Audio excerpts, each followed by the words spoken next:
Hello and welcome to a video on AI overview for your GEP 101 class.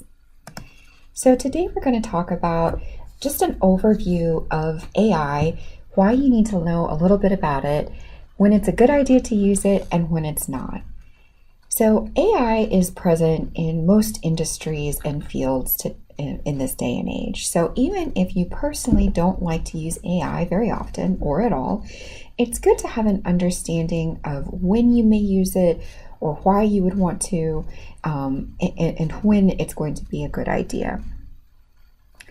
So AI can be really great for helping you come up with a topic and gathering insights, background, context.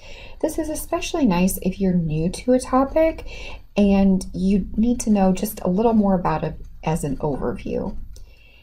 AI can also help brainstorm keywords related to your topic, and then you can search using those keywords using library resources, which we'll get into a little more in this tutorial. AI can also give you ways to narrow down your topic, and we're going to see some examples of that. It is not a good idea to use AI to help you find your sources. It literally will make up citations, and this is known as AI hallucinations. So AI is generally designed to please or meet your needs. And this means that if you have a topic and you're having trouble finding articles, it will make up a title but use existing author names, maybe an existing journal. And so it can be really tricky to tell that this article actually doesn't exist.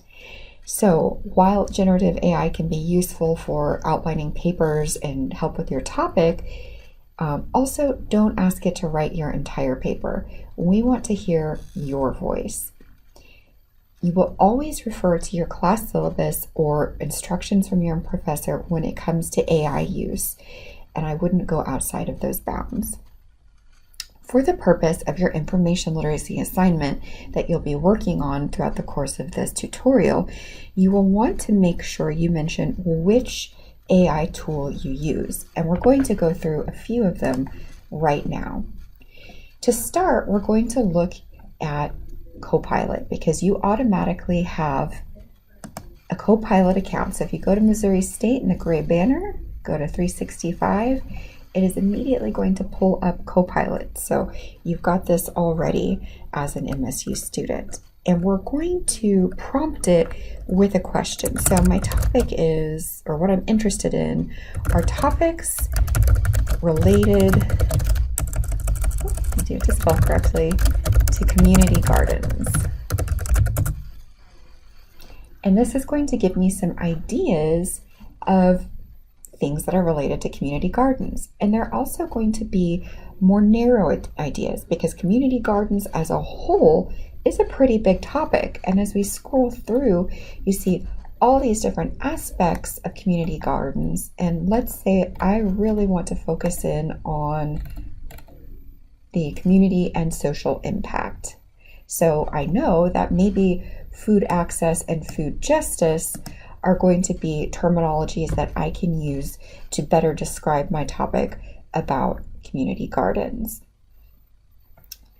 So this is one generative AI tool. ChatGPT is another, and we could use the exact same topic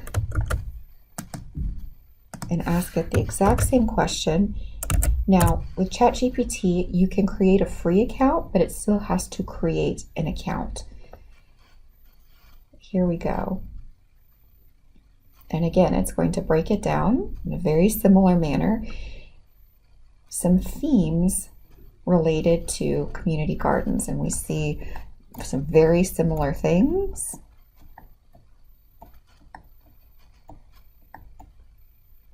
And then some specialized, and then it's going to ask you if it wants you to keep going.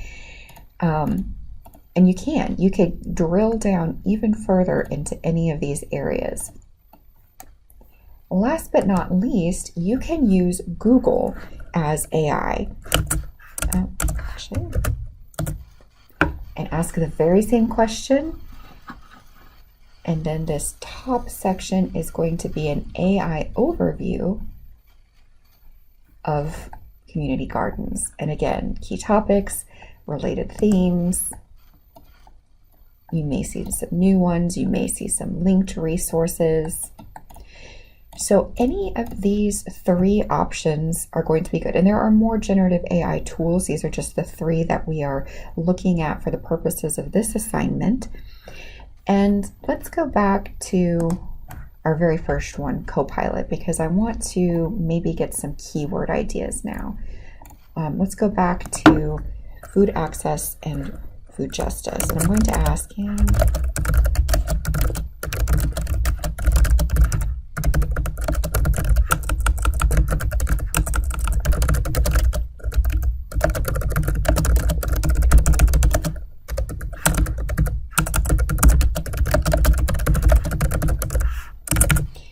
I'm even telling it that I'm going to do a library search so that it knows I am going to be using a library resource to actually find my articles. And it's going to help me with my and or, which we'll see more of here in a little bit.